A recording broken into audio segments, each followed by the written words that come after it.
اعوذ باللہ من الشیطان الرجیم بسم اللہ الرحمن الرحیم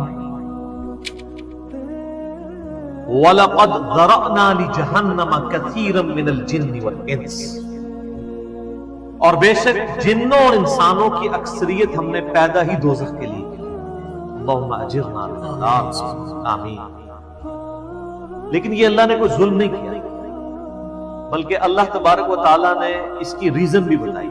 یہ اللہ کا ایکسپرٹ اوپینین ہے کہ یہ جو انسانیت اور جنات یہاں پہ آباد ہوئے ہیں، ان میں سے الٹیمیٹلی اکثریت دوزخ میں ہی جائے گی، بڑے کم لوگ ہوں گے جو جنت میں جانے میں کامیاب ہوں گے۔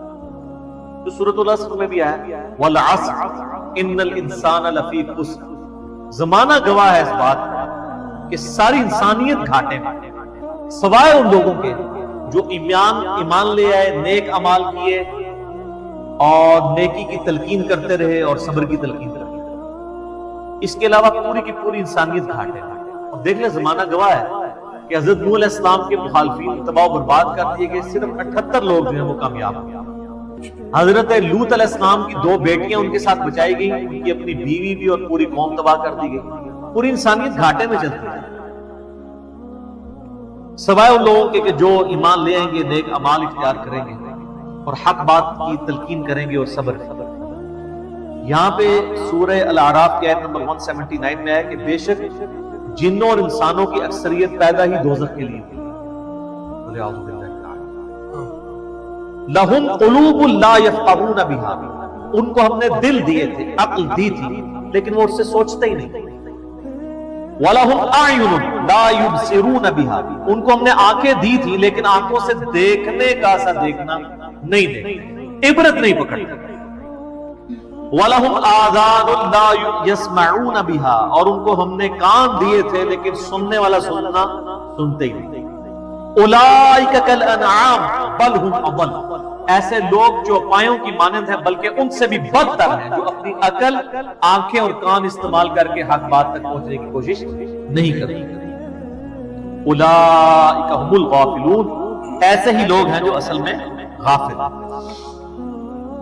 تو اللہ تعالیٰ نے یہ اس میں ایک غیبی خبر دے دی ہے کہ الٹیمیٹلی یہ ہونے والا ہے۔ مطلب کیا کہ آپ جس نے تیاری کرنی ہے وہ خود تیاری کر لے۔ اس کو میں ایک مثال سے سمجھاتا ہوں کہ اس وقت تقریباً یہاں پہ 80 کے قریب لوگ بیٹھے ہیں، اور میں یہ کہوں کہ میں ایک گولی چلاؤں گا جس کو بھی لگے، تو ہم میں سے کیا ہر شخص یہ سوچے گا کہ یار ایک ہی گولی ہے، 80 بندے کسی اور کو ہی لگے گی، ضروری ہے مجھے ہی لگنی ہے؟ ایسا تو کوئی نہیں سوچے گا، سب دڑکی لگا دیں گے۔ لیکن آخرت کا معاملہ کیا ہے؟ بخاری اور مسلم دونوں کی حدیث ہے متفق علیہ کہ آدم علیہ السلام کو حکم ہوگا کہ جنتیوں اور دوزخیوں کو الگ کرو۔ حضرت آدم علیہ السلام پوچھیں گے کہ اے اللہ کتنے جنتی اور کتنے دوزخی؟ تو اللہ تعالیٰ فرمائے گا ہر 1000 میں 999 دوزخی اور صرف 1 جنتی۔ تو یہاں اگر 1000 بندہ اور میں کو ایک گولی چلے گی، ہر بندہ بھاگنے کی کوشش کرے گا، لیکن آخرت کے بارے میں یہ حال ہے کہ ہر ایک بندہ یہ امید لگایا ہوا ہے کہ وہ جو ایک بچے گا نا وہ میں ہوں، اور ادھر 1000 بندے کے اوپر ایک گولی چلائی جائے تو 1000 کا 1000 سوچے گا جو ایک پھڑکے گا وہ میں ہوں۔ بالکل 180 ڈگری سوچ ہے۔ یا اس کو یوں سمجھے کہ میں کیونکہ ایک گولی چلاؤں گا 999 بچ جائیں گے، ایک کوئی لگے گی، کوئی نہیں کہے گا یار 999 بچنے ہیں تو چلو ایک میں بھی ان میں بچنے والوں میں ہوگا، کیونکہ نا کدھر میں ہی نہ پاتا۔ اور آخرت میں تو معاملہ بالکل الٹ ہے، بہت کریٹیکل ایشو ہے۔ انسان کو اپنی آخرت کی فکر کرنی چاہیے، اللہ کو سیریس لینا چاہیے۔ جو لوگ دنیا میں اللہ کو سیریس لیتے ہیں وہی اپنی اصلاح کرنا، ورنہ اللہ تو بے پرواہ ہے۔ یقین کریں پوری کی پوری انسانیت دوزخ میں چلی جائے اللہ کو کوئی پرواہ نہیں، پوری کی پوری انسانیت جنت میں چلی جائے اللہ کو کوئی پرواہ نہیں۔ اور یہ جو اکثر لوگ مثالیں دیتے ہیں کہ دیکھیں کوئی ماں اپنے بچے کو کیسے دوزخ میں پھینک سکتی ہے، تو اللہ تعالیٰ تو ماں سے بھی بڑھ کے محبت کرتا ہے، وہ کیسے پھینکے گا؟ بھائی اس لیے پھینکے گا کہ اللہ تعالیٰ کے وہ احساسات نہیں ہیں جو ایک ماں کے ہوتے ہیں۔ ماں تو اپنی نفسانی خواہش یا محبت کی وجہ سے مغلوب ہو جاتی ہے، لیکن اللہ مغلوب نہیں ہوتا۔ اللہ تعالیٰ کیا فرعون سے اس کی ماں سے بڑھ کے محبت کرتا ہے جو اس کا باغی ہے؟ یہ محبت ان لوگوں کے لیے جو اس کے تابع فرمان ہے۔ جو اللہ کے دشمن ہیں ان کے بارے میں تو اللہ تعالیٰ فرماتا ہے انا من المجرمین منتقمون، ہم مجرموں سے انتقام لے گئے. ان کے لیے یہ معاملہ نہیں ہے.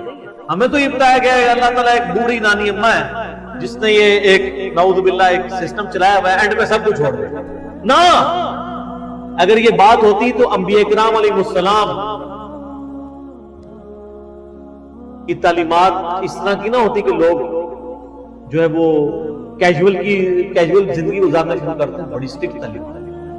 جامع ترمذی میں حدیث ہے کہ سیدنا عثمان غنی رضی اللہ تعالیٰ عنہ علیہ السلام کے بارے میں آتا ہے کہ وہ جب کبھی قبرستان جاتے ہیں تو اتنا روتے کہ ان کی داڑھی آنسوؤں سے تر ہو جاتی. تو صاحب پوچھتے کہ آپ کے سامنے جب جہنم کا ذکر ہوتا ہے آپ پہ اتنی خشیت طاری نہیں ہوتی، لیکن قبرستان میں قبر کے سامنے یہ معاملات آپ کے ساتھ کیوں؟ تو انہوں نے کہا کہ میں نے نبی علیہ السلام سے خود سنا تھا کہ قبر آخرت کی منزلوں میں سے پہلی منزل ہے، جس کی یہ منزل پھنس گئی اس کی اگلی منازل مشکل ہو جائے، اور جس کی یہ منزل آسان ہوئی اس کی اگلی منازل آسان ہو. یہ وہ شخص کہہ رہا ہے جسے 3 دفعہ جنت کی بشارت ملی. ہمارے پاس کوئی جنت کا ٹکٹ نہیں اور ہماری بے پرواہی ابن عروج کے وجہ. اسی کو پنجابی میں کہا جاتا ہے نا، عقل نہ ہوئے تھے موجے ہی موجے، عقل ہوئے تھے سوچے ہی سوچے. جسے عقل نہیں ہوگی وہ موجے مارے گا تو اسے پتہ نہیں ہے، لیکن جسے عقل ہوگی وہ سوچے گا کہ یار یہ معاملہ تو بڑا خطرناک ہے. صحیح بخاری میں حدیث ہے، نبی علیہ السلام نے فرمایا آپ ایک جگہ سے گزرے، کچھ اصحاب آپس میں یعنی ہنسی مذاق کرتے ہوئے ہنس رہے تھے، تو آپ کھڑے ہو گئے. آپ نے فرمایا جو کچھ میں جانتا ہوں اگر تم جان لیتے تو بہت کم ہنستے، زیادہ رویا کرتے. بہت سیریس کیس. صحیح مسلم میں حدیث ہے، آپ علیہ السلام فرمایا میں نے ارادہ کیا کہ میں اللہ سے دعا کروں کہ تمہیں عذاب قبر سنوا دے. دکھانے والی تو کہانی ختم سر، سنوا دے. لیکن مجھے ڈر ہوا کہ اگر تم نے عذاب قبر سن لیا تم اپنے مردوں کو دفنا نہیں چھوڑو. ایسی خشیت تم پہ تاری. لیکن یہ اللہ تعالیٰ سب کچھ پردے میں رکھا ہے. صحیح بخاری میں حدیث ہے کہ میت جو ہے وہ چارپائی پہ کلام کرتی ہے. نیک میت کہتی ہے مجھے جلدی جلدی میری جگہ کی طرف لے چلے، اور جو بری میت ہے وہ چیخو پکار کرتی ہے کہ مجھے کہاں لے کر جا رہے ہیں. اور نبی علیہ السلام کے الفاظ ہیں صحیح بخاری میں کہ زمین و آسمان کی ہر مخلوق اس کی چیخیں سنتی ہے سوائے جنوں اور انسانوں، کیونکہ جنوں اور انسانوں کو اللہ تعالیٰ نے غیب کے پردے میں یہ چیزیں رکھی ہیں نا، اسی کے اوپر تو جنت ہے. ان الذین یخشون ربهم بالغیب لهم مغفرۃ واجر کبیر. جو لوگ بن دیکھے اپنے رب سے ڈرتے ہیں ان کے لیے مغفرت ہے اور اجر کبیر ہے. دیکھ کے تو سب نے مان لینا. پھر سر اس سے بھی آگے اگر آپ چلیں، صحیح بخاری میں یہ حدیث موجود ہے کہ جب میت کو سوالات کے جوابات نہیں آتے نا تو فرشتے اس سے پوچھتے ہیں کہ تجھے سوالات کے جوابات جو نہیں آئے یہ کیا معاملہ تیرے ساتھ ہو؟ تو وہ کہتا ہے میں تو وہی کہتا تھا جو لوگ کہتے ہیں، سن سنا کے سننی تم نہیں، پڑھ پڑھا کے سننی نہیں. تو فرشتے کہتے ہیں تو نے خود پڑھ کے سمجھنے کی کوشش کیوں نہیں؟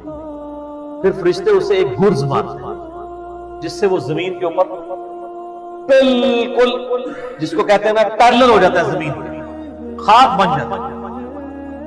اور اس کی جو گرز کی اگینسٹ اس کی چیخوں پکار ہے اس کو جن و انس کے علاوہ تمام مخلوقات سنتے ہیں. اگر یہ سن لیں تو ظاہر ہے یہ تو پھر انسان کے بچے نہ بن جائیں. یہ اللہ نے پردہ رکھا ہے، ورنہ تو آپ بڑے بڑے بزرگوں کو دفنا کے نکل رہے ہو نا، ان کے پردے جو ہے نا وہ جنازہ یعنی اس قبرستان کے گیٹ تک پہنچتے بھی ساری بزرگی کھل گئی، دال کی بات پیچھے سے آ گئی. لوگ ایسے بزرگی کا دعویٰ تو چھوڑ دیں، ڈرتے رہیں گے. تو یہ اللہ نے پردے رکھے. اس عید کے اوپر میں یہی پیغام دوں گا کہ اللہ کو سیریس لیں.